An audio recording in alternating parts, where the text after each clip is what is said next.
destroy the education system and the teachers, the country will be destroyed. In the view of that, I want to talk about the plight of teachers who are not.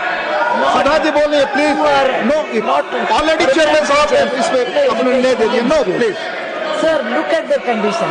We always say teachers are the best, to teach our children, but we send our children to school.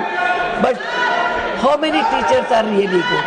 When you have aided schools, aided college, private college, they hire teachers who are really suffering a lot.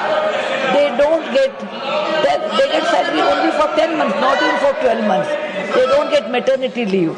They will be very busy. The management makes them very busy in admission process, at times marketing. Sometimes, if they get teaching hours, it will be more than the regular teachers, because regular teachers get extremely good salaries. Thanks to our Prime Minister's salary system for the primary school and high school, they get very good salaries, but who are permanent. But these additional teachers, what they get a pittance, maybe 1/10 of that. But they get number of hours, more teaching hours than the regular teachers, and their salary will be 1/10. And even though they work for 20-25 years, they will never get a pension. They will have a lot of financial difficulty. And when you expect teachers should teach well and make education system better, how can it be possible? When you pay peanuts, you get monkeys. That's a well-known thing.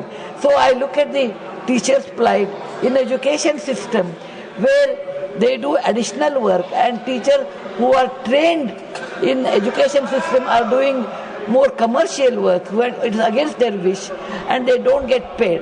I'm not asking for make them permanent. It is not possible in today's system. But at least I request the management should give them good salary, and government should make a policy and checking the management system, checking the teachers' salaries, whether they are getting or not, because there is absolutely no control today in a private and aided schools or colleges. There is no checking, and they are ill-treated.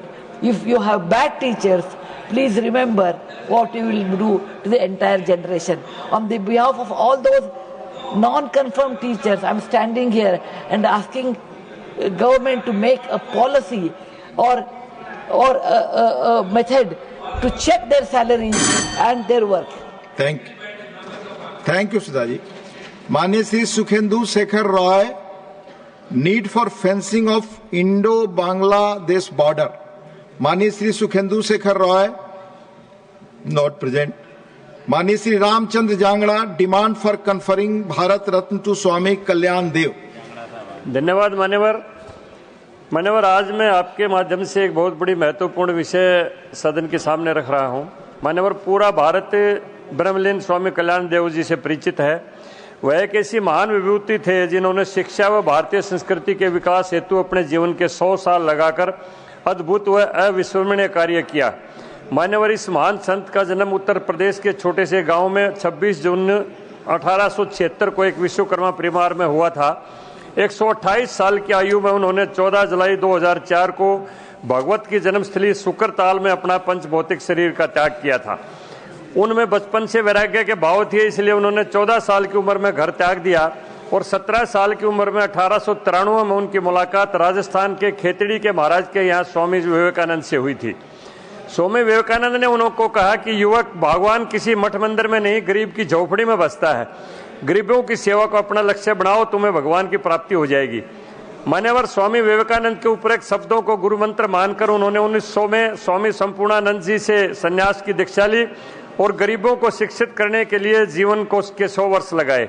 उन्होंने अपने अथक प्रयासों से पश्चिमी उत्तर प्रदेश, हरियाणा, पंजाब, राजस्थान में कन्या महाविद्यालय, Ayurvedic college, polytechnic college, Gurukul, degree college, inter college के रूप में 300 शिक्षण संस्थाओं का निर्माण करवाया तथा दर्जनों तीर्थ स्थलों का जीर्णोद्धार भी करवाया. भागवत की जन्मस्थली सुकरताल को मुख्य रूप से उल्लेखित किया जा सकता है. मान्यवर, राष्ट्र के प्रति उनकी उत्कृष्ट सेवाओं को देखते हुए भारत सरकार ने उन्हें 1982 में पद्मश्री तथा 2000 में पद्म विभूषण से अलंकृत किया. मान्यवर स्वर्गीय चौधरी चरण सिंह जब प्रथम बार उत्तर प्रदेश के मुख्यमंत्री बने, उन्होंने कहा था कि जनहित के जितने वीतराग स्वामी कल्याण देव ने किए हैं उतने सरकार भी नहीं कर सकती कार्य। मान्यवर, आपके माध्यम से सदन को जानकारी दे रहा हूं कि स्वामी कल्याण देव ने कभी किसी संस्था में कोई पद नहीं लिया, किसी संस्था का पानी तक नहीं पिया।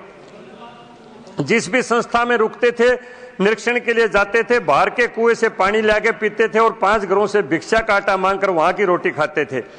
मान्यवर, भारत सरकार से मेरी मांग आपके माध्यम से कि वीतराग ब्रह्मलीन स्वामी कल्याण देव जी को भारत का सर्वोच्च सम्मान भारत रत्न दिया जाए। इससे करोड़ों लोगों को जन सेवा की प्रेरणा मिलेगी और ये महान संत को सच्ची श्रद्धांजलि होगी। धन्यवाद।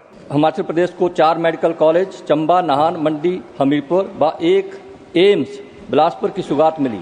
चारों मेडिकल कॉलेज अभी निर्माणाधीन है, जबकि एम्स बिलासपुर में बहुत से विभाग शुरू हो चुके हैं, जो कि हिमाचल वासियों के लिए किसी वरदान से कम नहीं है। महोदय, केंद्र सरकार ने देशवासियों के स्वास्थ्य का चिंतन करते हुए अनेक कल्याणकारी योजनाएं भी शुरू की हैं। अध्यक्ष महोदय, हम जानते हैं कि कैंसर एक ऐसा मर्ज है जो तेज गति से मानव जाति को अपनी चपेट में ले रहा है और दिनों दिन इसके मरीजों की संख्या लगातार बढ़ती जा रही है। पहले यह मर्ज चुनिंदा लोगों में ही देखने को मिलता था, परंतु आज इस बीमारी के मरीजों का ग्राफ तेज गति से बढ़ रहा है, जो कि बेहद चिंता का विषय है।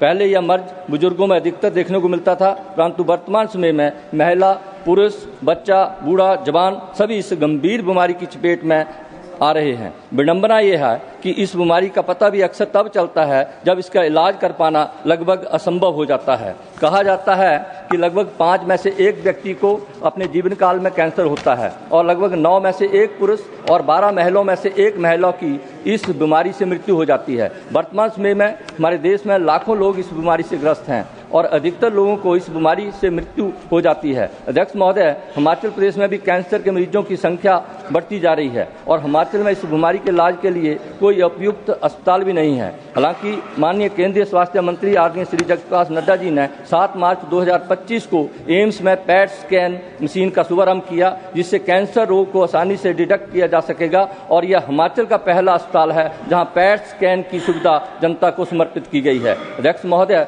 हिमाचल प्रदेश का इंदिरा गांधी मेडिकल कॉलेज और हॉस्पिटल शिमला राज्य का शीर्ष और सबसे पुराना संस्थान होने के नाते क्षेत्रीय कैंसर केंद्र के रूप में अधिसूचित किया गया है। वर्तमान में आईजीएमसी शिमला में जनरल सर्जरी विभाग में बनाए गए सर्जिकल ऑन्कोलॉजी विभाग में एकमात्र सर्जन सहायक प्रोफेसर है और सुविधाओं का भी अभाव है, जिसके कारण नियमित रूप से सर्जरियां नहीं हो पा रही हैं। यहां पर कैंसर मरीजों की तुलना में ऑपरेशन थिएटर टेबलों की संख्या बहुत कम है। महोदय, मैं आपके माध्यम से सरकार से आग्रह करता हूं कि हिमाचल प्रदेश में एक डेडिकेटेड कैंसर हॉस्पिटल की स्थापना की जाए ताकि इस गंभीर बीमारी से धन्यवाद।